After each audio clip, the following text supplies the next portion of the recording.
kan. Det er fordi, det er bare min livret. Kom ind. Det er nisseposten. Giv til Christiansen. Jeg kan ikke læse. Okay.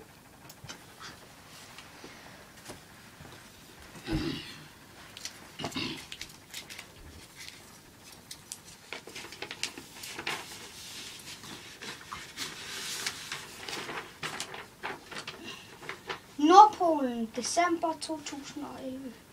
Kære trædenisser, jeg håber, I har det godt, for det har jeg.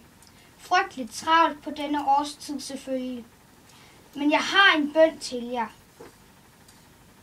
På grund af global opvarmning er jeg bekymret over Rudolfs CO2-fodtryk, så jeg ville spørge jer, om ikke I ville være så venlige at lave en nisseværksted i træden, hvor I kan lave alle gaverne til børnene i Danmark. Jeg har skrevet ønskerne nedenfor. Ho, ho, ho. Hilsen julemanden. P.S. Jeg kommer og henter dem den 24. Skal vi så se, hvad de ønsker sig.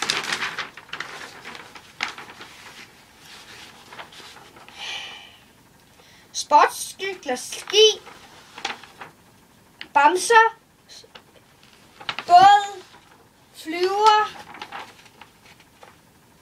tændsoldat, røvermaskine, diamantring, cykelskur, høne, hare, kanin, grillkilling, værktøjsæske, hus, barbiedukker, nøgleringe, sakse,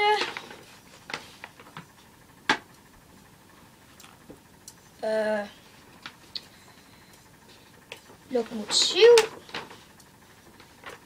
Rudolf i udgave, blinkende lys, legetøjsbil, huse,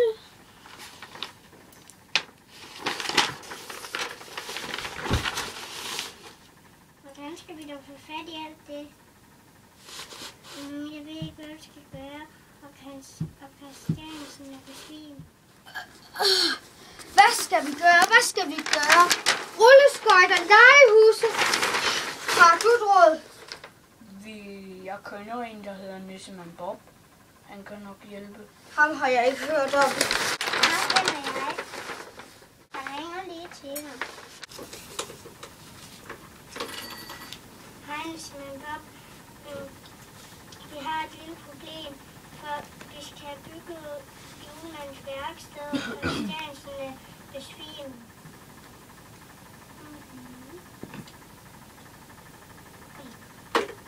Bare rolig, Christiansen. Jeg kan nok gå hen til Nissemand Bob og spørge, om han kan hjælpe. Det er fint nok. Kom her, Kaj. Men hvordan vil du komme derhen? Ja, jeg skal da gå derhen. Dig der. Har du et råd? Og jeg er tilbage om et par dage. Der er suppe i gryden. Ja.